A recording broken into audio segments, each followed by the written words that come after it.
இந்த சேனலை தொடர்ந்து நடத்த உதவி செய்ய நினைப்பவர்கள் உதவி செய்யலாம். வணக்கம். ஒரு மாநிலத்தில் இருக்கக்கூடிய 3.5 கோடி மக்களில் 40 லட்சம் பேர் மோடிக்கு எதிராக கலகம் செய்வதற்கு களத்தில் இறங்கியிருக்கிறார்கள். முதல்ல அந்த வீடியோ பாருங்கள்.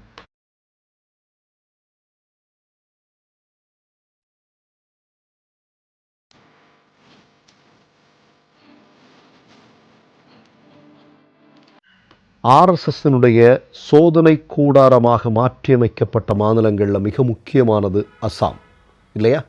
அந்த அசாமினுடைய முதலமைச்சராக இருக்கக்கூடிய ஹிமந்த பிஸ்வ சர்மா ஆர்எஸ்எஸ் இருக்க சொன்னால் படுக்கக்கூடிய நபர். அப்படிப்பட்டவருடைய ஆட்சியில் தான் இன்றைக்கு அசாமில் இருக்கக்கூடிய 6 பழங்குடி இனத்தை சார்ந்த மக்கள் தெருக்களில் குவிந்திருக்கிறார்கள். எதற்காக தெரியுமா? 2016 அசாமில் எப்படியாவது ஆட்சி பொறுப்பிற்கு வர வேண்டும் என்பதற்காக மோடியும் ஆர்எஸ்எஸும் சேர்ந்து அங்கிருக்கக்கூடிய 40 லட்சம் பழங்குடி மக்களிடம் ஒரு வாக்குறுதியை கொடுக்கிறார்கள். அது என்ன அப்படின்னா, நாங்கள் ஆட்சி பொறுப்பிற்கு வரும் பட்சத்தில் அல்லது பாஜகவை நீங்கள் வெற்றி பெறச் செய்யும் பட்சத்தில் பழங்குடியினத்தை சார்ந்த மக்களை நாங்கள் எஸ்டி பட்டியலில் இடம்பெறச் செய்வோம் அப்படின்னு அவர் சொல்கிறார். இப்போ நமக்கு இதில் ஒரு முக்கியமான செய்தியை நீங்கள் பார்க்கணும். பழங்குடி மக்கள் எஸ்டி பட்டியலில் இடம்பெற்றால் அவர்களுக்கு பல்வேறு சலுகைகள் வரும். சலுகைகள்னால் கல்வியில் அவர்கள் மேம்படுவார்கள், அவர்களுடைய வாழ்வாதாரம் மேம்படும், அவர்களுடைய நிலம் அவர்களுக்கு சொந்தமானது, இப்படி பல்வேறு உரிமைகள் அவர்களுக்கு கிடைக்கும். அப்போ மோடி சொல்கிறாரு, பழங்குடி மக்கள் 2016 நம்புகிறாங்க, மோடிக்கு வாக்களிக்கிறார்கள். விளைவு என்ன? அசாமில் பாஜக கட்சி வெற்றி பெறுகிறது. ஆனால் 2016 ஆட்சி பொறுப்பிற்கு வந்த அசாமில் பாஜக இன்றைக்கு 10 வருடங்களாகியும் எதையுமே செய்யலை அப்படிங்கிறது ரொம்ப முக்கியமான செய்தி. இது மட்டுமல்ல, காலம் கடத்தி கொண்டே இருக்கிறார்கள். இப்போ நீங்கள் மதுரையில் ஒரு செங்கல்லை காட்டி நம்மளை எப்படி ஏமாற்றிட்டு இருக்கிறார் மோடி அப்படிங்கிறதெல்லாம் நமக்கு தெரியும் தானே. அதே மாதிரி தான் எல்லா மாநிலங்கள்லையும் பண்ணிட்டு இருக்காங்க. இவங்க ஆட்சி டபுள் இன்ஜின் சர்க்கார் நடக்கக்கூடிய மாநிலங்கள்லையும் மோடி இதைத்தான் செஞ்சுட்டு இருக்கார். கடந்த பாராளுமன்ற தேர்தலுக்கு முன்னாடி பாஜகவினுடைய தலைவர் கிரண் ரிஜ்ஜு போய் இதே பழங்குடி மக்கள் மத்தியில் மீண்டும் ஒரு செய்தியை சொல்கிறார். என்ன சொல்கிறாருன்னா, எல்லாம் ரெடி ஆயிடுச்சு, இவர் மோடியினுடைய மேசை மேலே தான் இருக்குது, அதில் ஒரு கையெழுத்து போட வேண்டியது மட்டும் தான், இதில் மட்டும் கொஞ்சம் ஓட்டு போட்டுருங்க, இந்த பாராளுமன்ற தேர்தலில் மட்டும் கொஞ்சம் ஓட்டு போட்டுருங்க, பாஸ் பண்ணிடலாம். மக்கள் மீண்டும் நம்பி வாக்களித்தார்கள். ஆனால் இனி பொறுத்தது போதும், உங்களை போன்ற ஒரு மிகப்பெரிய திருடர்களை எங்களுடைய வாழ்நாளில் பார்த்ததில்லை என்பதாக சொல்லி அந்த மக்கள் இன்றைக்கு களத்தில் இறங்கியிருக்கிறார்கள் என்பதுதான் முக்கியமான செய்தி. இதில் நான் கூடுதலான ஒரு செய்தியை சொல்ல வேண்டியிருக்கு. என்ன அப்படின்னா, பாஜக, அதாவது இந்தியாவை எவ்வளவு பெரிய கொள்ளையர்கள் ஆட்சி நடத்தி கொண்டிருக்கிறார்கள் பாருங்க. இப்படிப்பட்ட ஒரு மசோதாவை மோடி 11 வருஷம் ஆட்சியில் இருக்கிறார் இல்லையா, பாராளுமன்றத்தில் இன்னமும் தாக்கலே செய்யலை. பாருங்களேன், எவ்வளவு பெரிய அந்த பொய்களை பேசி அந்த மக்களிடமிருந்து வாக்குகளை வாங்குகிறார்கள் என்பதை பாருங்கள். நான் மீண்டும் சொல்கிறேன், ஏன் மோடி இந்த பழங்குடி இனத்தை சார்ந்த மக்களை எஸ்டி பட்டியலில் கொண்டு வருவதற்கு மறுத்து கொண்டிருக்கிறார் அப்படின்னா அதற்கு ஒரு மிக முக்கியமான காரணம் இருக்கிறது. நாம் ஏற்கனவே சொன்ன மாதிரி அந்த பழங்குடி மக்களுடைய, குறிப்பாக தேயிலை தோட்டமெல்லாம் நீங்கள் அசாமில் உங்களுக்கு தெரியும், ரொம்ப ஃபேமஸ். இந்தியாவிலேயே தேயிலை தோட்டங்கள் அதிகமாக இருக்கக்கூடிய மாநிலங்களில் மிக முக்கியமானது அசாம். ஏராளமான இயற்கை வளங்கள் இல்லையா? அசாமில் மட்டும்தான் சிங்கம் இருப்பது, கிர் என்று சொல்லக்கூடிய இடத்துல. அதெல்லாம் நம்ம சின்ன வயசில் படிச்சிருக்கிறோம். அவ்வளவு இயற்கை வளங்களும் கனிம வளங்களும் கொட்டி கிடக்கக்கூடிய மண். இதெல்லாம் யார் கையில் இருக்குது? அந்த மண்ணினுடைய பூர்வகுடிகளாக இருக்கக்கூடிய அந்த மக்களுடைய கைகளில் இருக்கிறது.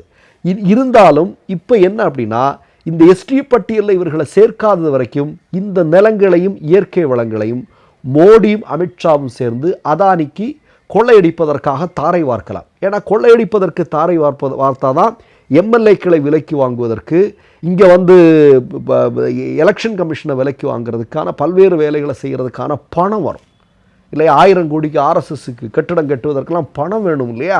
இப்போ இதெல்லாம் அதானி இப்படி கொள்ளையடிச்சுட்டு அதில் ஒரு பெர்சன்டேஜை கொடுக்கணும். அப்போ இது இனி நடக்காது. இவங்களை இந்த பட்டியலில் கொண்டு போய் சேர்த்துட்டாங்க அப்படின்னா அது நடப்பதற்கு வாய்ப்பு இல்லை அப்படின்னு தான் ரொம்ப முக்கியமான செய்தி. அதனால் மோடி இதை பண்ணவே மாட்டார். ஆனால் ஆட்சி அதிகாரம் வேணும் இல்லையா? ஏன்னா நமக்கு தெரியும், ஏற்கனவே மோடி உட்பட அங்கே இருக்கக்கூடிய ஆர்எஸ்எஸ்காரன் பூரா அந்த மாநிலத்தில் போய் என்ன சொன்னால், பழங்குடி மக்களுடைய நிலங்களை, அவர்களுடைய உரிமைகளை, அவர்களுடைய பதவிகளை முஸ்லீம்கள் தட்டி பறித்து கொண்டிருக்கிறார்கள் அப்படிங்கிற பொய்யை தான் கடந்த 10 வருடமாக சொல்லி கொண்டிருக்கிறார்கள். இது நான் சொல்லலை, இந்த பழங்குடியின மக்களுடைய போராட்டத்தை முன்னெடுக்கக்கூடிய ஒரு மிக முக்கியமான தலைவர் சொல்கிறார். இவ்வளோ நாளும் முஸ்லீம் மக்களை சுட்டி காட்டி தான் இவங்க தான் எங்கள்கிட்ட இருந்து எல்லாத்தையும் பறிச்சுட்டு இருக்கிறான் அப்படின்னு சொல்லிட்டு இந்த ஆர்எஸ்எஸ் கும்பலெல்லாம் வந்து பேசிகிட்டு இருந்தானுங்க. ஆனால் அப்படி இல்லை அப்படிங்கிறது எங்களுக்கு இன்றைக்கி புரிஞ்சிருச்சு அப்படிங்கிறது அவங்க சொல்கிறாங்க. அறியாமையில் இருந்து இருக்கிறார்கள். சரியா? இப்போ கூடுதலான ஒரு செய்தி என்னென்னா, இதற்கு ஒப்பான இன்னொரு விஷயம் உங்களுக்கெல்லாம் நல்லா ஞாபகம் இருக்கும். லடாக்கில் ஜென்சி தலைமுறையை சார்ந்த மக்கள், பிள்ளைகள் களத்தில் இறங்கி மோடிக்கு எதிராக ஒரு மிகப்பெரிய போராட்டத்தில் ஈடுபட்டார்கள். என்ன காரணம்? லடாக்கில் நாங்கள் பாஜக ஆட்சி பொறுப்புக்கு வந்தால் உங்களுக்கு இதே மாதிரியான பல சலுகைகள் வழங்கப்படும், உங்களை இந்த செக்ஷனில் கொண்டு வந்து சேர்த்துருவோம் அப்படின்லாம் சொல்லித்தானே ஆட்சி பொறுப்புக்கு வந்தார்கள். வந்து எத்தனை வருடங்கள் ஆகிறது இல்லையா? லடாக்கில் அதை பண்ணவே இல்லை. அதனால தான் அங்கே இருக்கக்கூடிய மக்கள் என்ன பண்ணாங்க? களத்தில் இறங்கினார்கள், மிகப்பெரிய அளவிலான போராட்டங்களை நடத்தினார்கள்.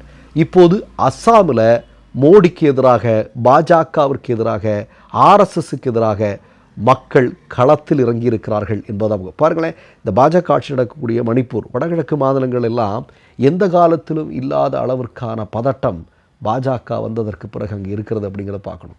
இன்றைக்கு வரைக்கும் மணிப்பூரில் ஒரு சிறு அமைதியை நிலைநாட்டுவதற்கு மோடி, அமித்ஷாவால் முடியலை. அவங்க விரும்பலை, முடியலை அப்படிங்கிறத சொல்ல விட அவங்க விரும்பலை.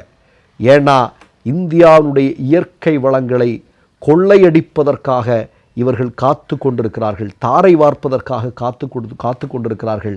அதை பாதுகாத்து கொண்டிருக்கக்கூடிய அந்த மக்களுடைய நிலங்களை அவர்களை விட்டு எப்படியா அந்த நிலங்களை விட்டு வெளியேற்றுவதற்கான எல்லா திட்டங்களையும் பலமுறை தாக்குதல்களோடு இவர்கள் நடத்தி கொண்டிருக்கிறார்கள். அதனுடைய ஒரு பகுதி தான் இப்போ அஸ்ஸாமில் நம்ம பார்த்துருக்கிறது. ஆனால் அங்கே இருக்கக்கூடிய மக்கள் விடுவதாக இல்லை, அவர்கள் களத்தில் இறங்கியிருக்கிறார்கள். அவர்களுடைய போராட்டம் வெற்றி பெறும். மற்றொரு நிகழ்வில் சந்திப்போம். நன்றி, வணக்கம். 3 யூடியூப் சேனல்கள் வியாபாரத்திற்கு இருக்கிறது. தேவைப்படுபவர்கள் இந்த எண்ணுக்கு தொடர்பு கொள்ளுங்கள். மை நேம் இஸ் ரெட் சேனலை சப்ஸ்கிரைப் பண்ணிக்கோங்க. அதுக்கப்புறமா பக்கத்தில் இருக்கிற ஜாயின் பட்டனை கிளிக் பண்ணீங்கன்னா ஒரு நியூ பேஜ் ஒன்று ஓப்பன் ஆகும். அதுலேயும் ஜாயின் பட்டனே கிளிக் பண்ணிக்கோங்க. அதில் பார்த்தீங்கன்னா credit R debit card options இருக்கு.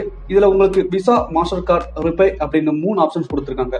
அதில் நீங்கள் எந்த கார்டு சூஸ் பண்ணுறீங்களோ அந்த கார்டோட நம்பர் என்டர் பண்ணிக்கோங்க. அப்புறமா கார்டோட வேலிடிட்டி மந்த் அண்ட் இயரை டைப் பண்ணிக்கோங்க.